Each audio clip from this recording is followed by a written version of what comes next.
Hi, and welcome to another video by Get It Done Home Repairs. Today I'm going to show you how to install a dimmer switch when you have a regular conventional light switch.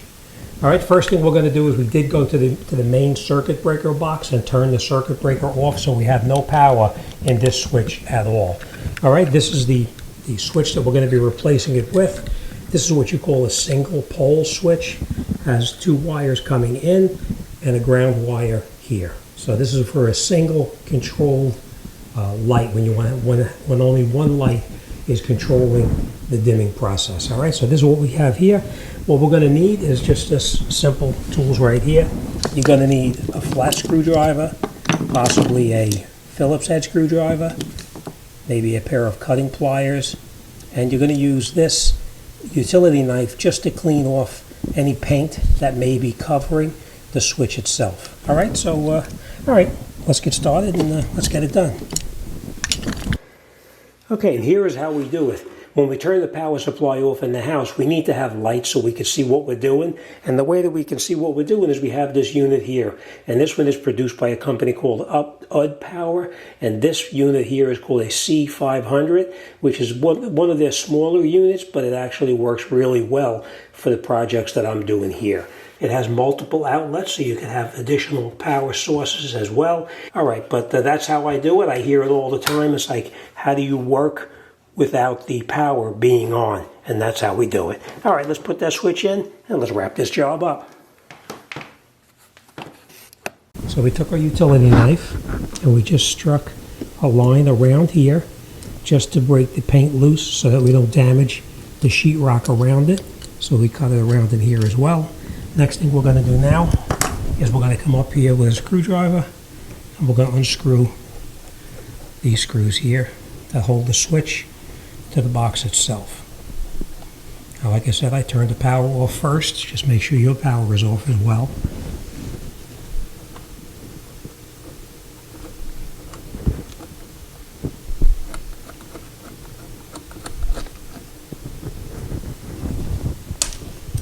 Let me just rock it a little bit just to get it out. Be careful because you don't want to damage the sheetrock.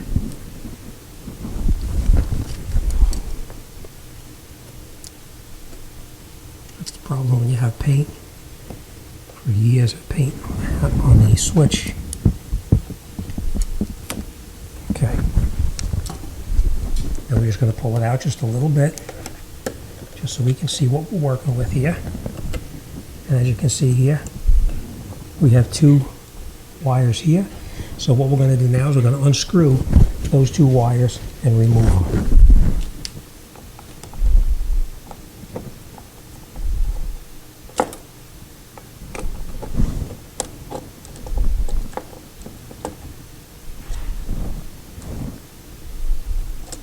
Okay, we're going to take this out of this.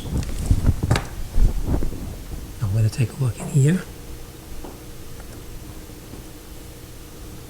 Now something's wrong right here already. You see this wire is loose?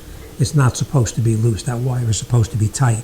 So we're going to open up that cap right there and find out what's going on underneath there.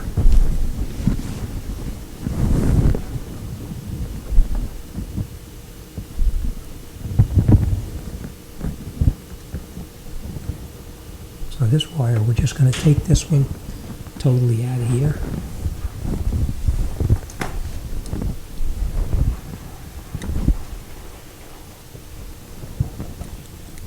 Just like that.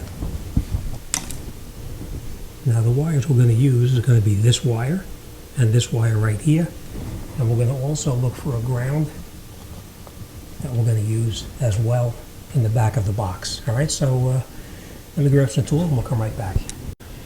Okay, so now we're getting ready to put our switch in. We had to trim the sheetrock off of the box itself here because the switch did not fit in there because of the sheetrock sticking out a little bit. We connected our ground wire to the back of the box where the other grounds are connected. Next thing we're going to do now is we're going to connect up the wires on here. We're just going to wrap it around just like that.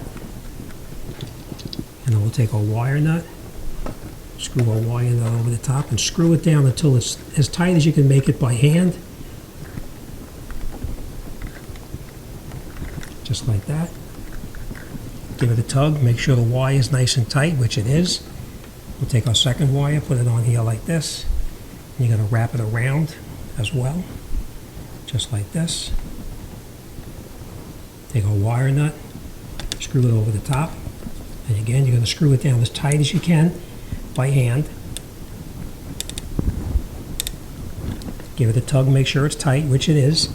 The next thing we're going to do now is we're going to take these wires and we're going to push them back in the box, because we have this area here where we have to try to put these wires in so that this switch can fit inside there. So we're going to bend this down slightly like that, and push it in the back, and this one we're going to bend up like that, push it in the back just like this, and our switch we're going to put back in here.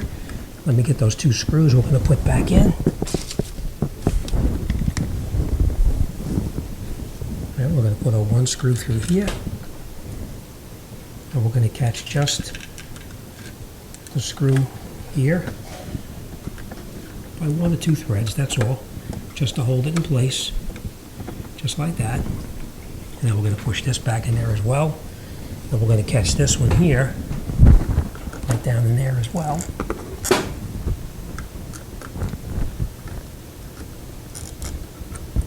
Again, we're going to screw that in just till it catches, and once it catches, we're going to stop. Now we're going to take our switch and push it in, line it up so it's nice and straight, and then tighten down till it's snug.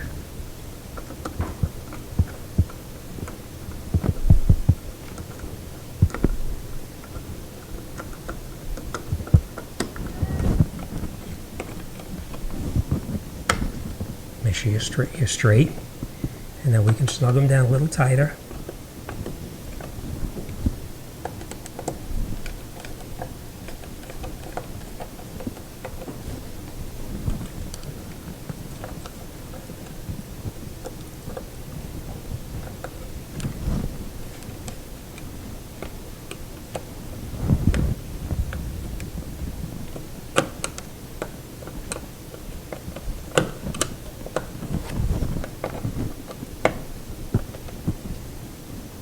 Okay, nice and tight.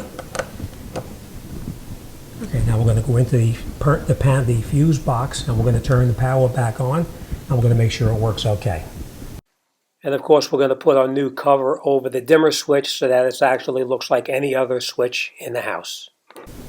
Okay, we turned our power supply back on now, and if we did our job correctly, we should flip this switch, and that light should come on. So let's see what happens. Nothing. But you have to remember, you're on a dimmer now, so we need to put the dimmer up in order for the light to work. Take a look at our light. You can set it as high or as low as you want. And we have a switch to actually control it. If you want to just control it as just an off and on switch, you can do that as well. And that's all there is to it. The single pole dimmer switch is probably one of the easiest ones to do. It's only two wires, one coming in, one going out, and a ground wire in the back. But that's it, job is all done. Just make sure that when you put those wire nut caps on, that they're nice and tight. You saw how that one wire was? You see how that one wire was underneath there with that cap when it was on there? How the wire moved? That's a no-no. You should never have any movement in that at all. When you tighten it up, it should be tight where nothing moves at all. But that's it, this job is done, and we're on to the next one. All right, as always, thanks for watching, and I'll see you on the next one.